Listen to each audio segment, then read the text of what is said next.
Now, as we think about culture and how we are showing up, I also want you to think about how you got the way that you are, okay? How you got the way that you are.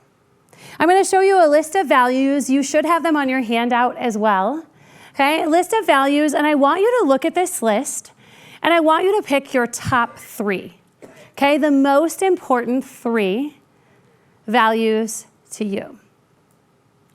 And then I want you to follow that up with where they came from. Where they came from. Here's an example of one that I wish maybe wasn't on my list, but it kind of pops up on my list. And that is really meaningful work.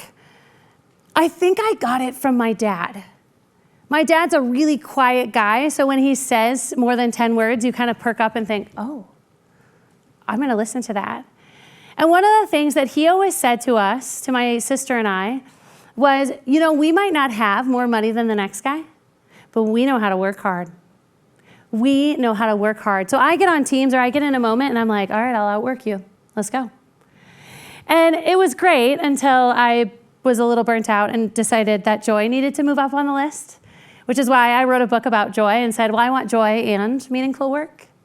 But when you think about where you got the things that you find most valuable, whether it's faith or family or friends or work, it probably came from somewhere in your life, whether it was parents or coworkers, mentors, and those people really helped shape your values. Now, I want to tell a quick story. I had Shane and Andrew.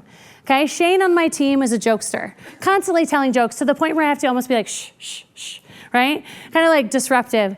Andrew is not like Shane. Andrew probably has like knowledge and like competency and contribution on his list. He's a very serious man. And Andrew and Shane are oftentimes butting heads. Like to the point where Shane will talk or tell a joke and Andrew will be in the corner going,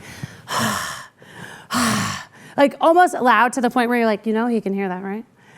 And Shane and Andrew, I hand out the sheet on this particular day, and it was so perfect. I put it in front of my team, and I said, hey, guys, okay, pick your top 3 values, and then would somebody be willing to share?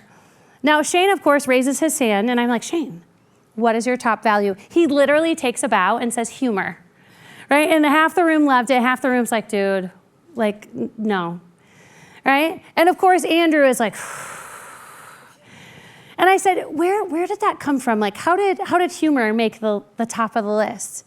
And he said, you know, and he never does this, in a serious face, he looks me square in the eye and he says, you know when you have a crappy childhood?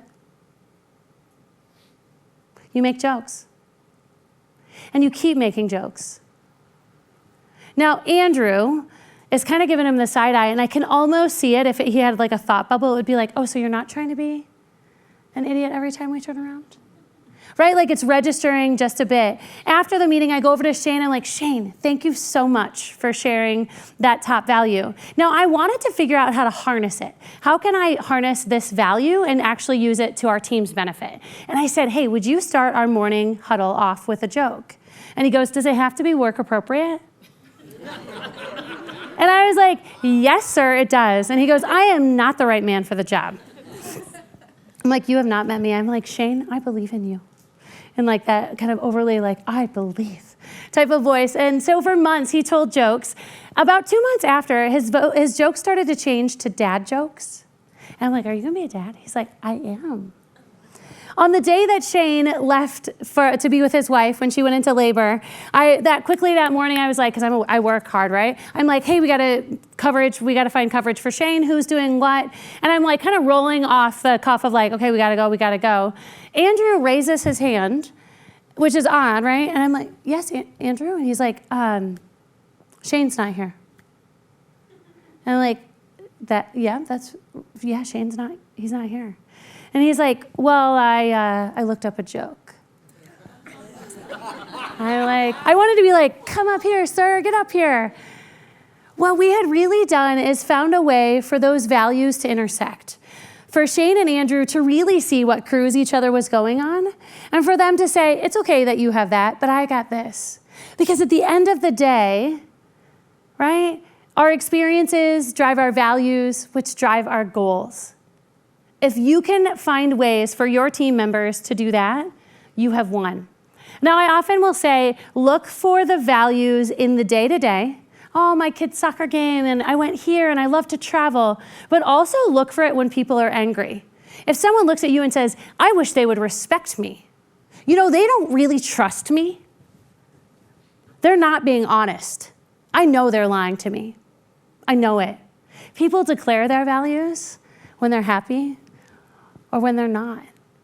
When someone gets angry, instead of getting angry back, I'm like, oh, that's a gift. Thank you. As a leader, that is a gift to know that honesty or trust or respect are some of your top values. To put it this way, I want you to be looking for, how do people want to be known for? Like, what do they want to be known for? What do they want to be seen as? Shane wanted to be seen as someone funny, like laugh. I just had to put him in a position to be able for that to shine. And the other thing is what do people want to take pride in? I had one woman, I was a really young leader. She was at the organization for over 30 years. She looks at me like week 2, she's like, I don't really like you. And I was like, I wanted to say, like, I can tell. But I didn't, right? I just was like, fair. I know I have to earn it. And she went on to say, I'm afraid that you're going to change everything that I have built. I'm like, oh, this is what this is about. You take pride in this thing that you have built, and I am going to come in and ruin that. Be looking for what people want to be known for, how they want to be seen, and what they take pride in.